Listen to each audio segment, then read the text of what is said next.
بسم اللہ الرحمن الرحیم۔ ساتھیوں، کل افغانستان نے پاکستان کے اوپر ڈرون سے حملہ کر دیا اور اسلام آباد کے اندر 2 ڈرونز مار گرائے گئے۔ خبر تو یہ تھی، لیکن اس سے پھر بڑی خبر سامنے آئی اور وہ یہ آئی کہ وہ جو دونوں ڈرونز تھے ان کی انٹیلیجنس جو ہے وہ انڈیا دے رہا تھا اور وہ اسرائیلی ساختہ ڈرون تھے۔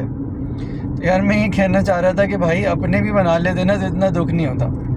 اسرائیل سے لے رہے ہیں آپ، یعنی سلطنت اسلامیہ افغانستان جو اپنے آپ کو کہتا تھا وہ سلطنت اسرائیلی افغانستان ہے کیا؟ کیونکہ ان کے پنگیں تو اسرائیل اور انڈیا سے پڑی ہوئی ہیں۔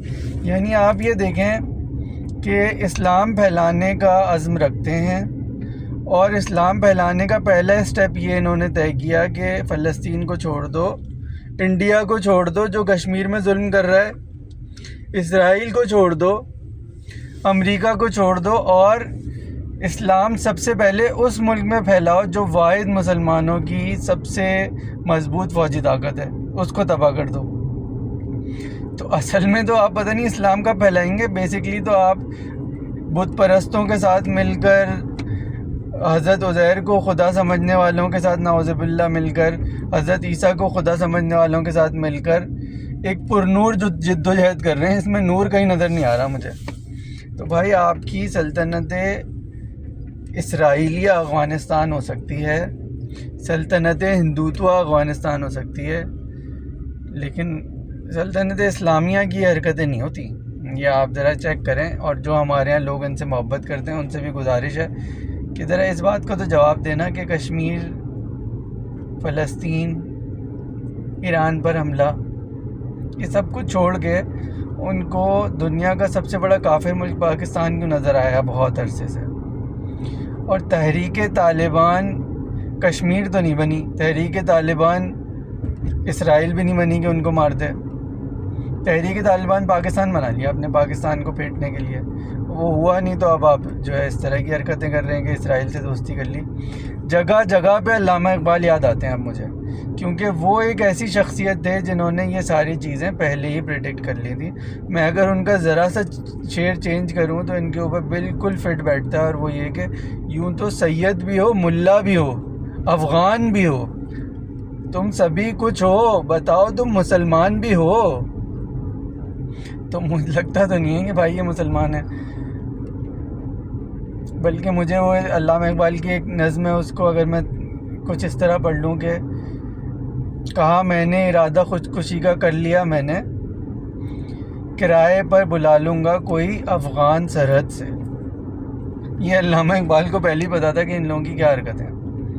تو آپ سوچیں کہ مفکر پاکستان جب ان کو سمجھانے گئے تھے پاکستان بننے سے پہلے، تو انہوں نے ایک ہی گزارش کی تھی جو آج کل جیسے ہمارا 1 پوائنٹ ایجنڈا ہوتا ہے نا، اس وقت علامہ اقبال نے افغانستان کے رولر سے کہا تھا کہ افغانستان کی سرزمین کو ایک نئی ریاست پاکستان بن رہی ہے، اس کے خلاف استعمال نہیں ہونا چاہیے۔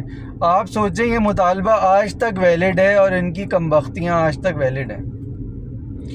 تو میں تو بس یہ کہنا چاہوں گا کہ نعیم صدیقی نے ایک شعر پاکستان کے لیے ایک زمانے میں لکھا تھا، وہ اس کی اب پاکستان سے زیادہ افغانستان کے لوگوں کو ضرورت ہے جو اسلام سے محبت کرتے ہیں۔ اور اب وہاں اسلام رہا نہیں ہے، وہاں افغانیت رہ گئی ہے، یا اسرائیلیت رہ گئی ہے، یا ہندوتوا رہ گیا ہے، یا زائنزم رہ گیا ہے، یا انتہا پسند عیسائیت رہ گئی ہے۔ یہ ساری چیزیں کر رہے ہیں وہ۔ یعنی آپ سوچیں کہ امریکن رائفلوں اور اسرائیلی ڈرون اور انڈین انٹیلیجنس کی مدد سے پاکستان پہ حملہ کر رہے ہیں اور خود کو مسلمانوں کا نمائندہ ترین ملک بتاتے ہیں جہاں فرماتے ہیں کہ خلافت آ چکی ہے۔ بھائی ایسی خلافت نہیں آتی۔ میں خیر وہ نعیم صدیقی کا شعر آپ کے لیے پڑھ دیتا ہوں۔ جو بھی وہاں پہ لوگ مسلمان ہیں ان کو اب یہ کرنا چاہیے اپنی حکومت کے ساتھ، اسلام کو گر تیری فضا راس نہ آئے، اے تیرے وطن تجھ کو کوئی آگ لگا دے۔ یہ اب آپ لوگ کریں، اپنے رجیم کو آگ لگائیں اور صحیح سے اسلام لے کر آئیں۔ اس طرح اسرائیل کے کندھوں پر، انڈیا کی کندھوں پر یہ سب چیزیں نہ کریں۔ ایک بغل میں چھری منہ میں رام رام کرنے والا ہے، اور ایک پکا شیطان ہے کہ جس کے بارے میں یہ کہا جاتا ہے کہ جب وہ آپ کو بالکل پھنساتا ہے تو بھاگ جاتا ہے۔ آپ دیکھیں پاکستان سے پنگا لینے کا کہا، 52 ملکوں میں 52 جگہوں پہ آپ نے حملہ کیا، اور اس کے بعد سے اسرائیل کہاں ہے؟ بھاگ گیا وہ تو یہی ہوگا بھائی، وہ بھاگ جائیں گے، آپ ہی پیچھے رہ جائیں گے۔ اس قسم کی حرکتیں نہ کریں، اپنے آپ کو مسلمان بنائیں۔ اور اب میں دوسرے لوگوں سے بھی کہنا چاہتا ہوں جو صرف حلیہ دیکھ کے لوگوں سے عقیدت کرنا شروع کر دیتے ہیں کہ بھائی حلیہ اور لباس اور شکل سے پہلے کردار، تقوی اور عمل دیکھیں۔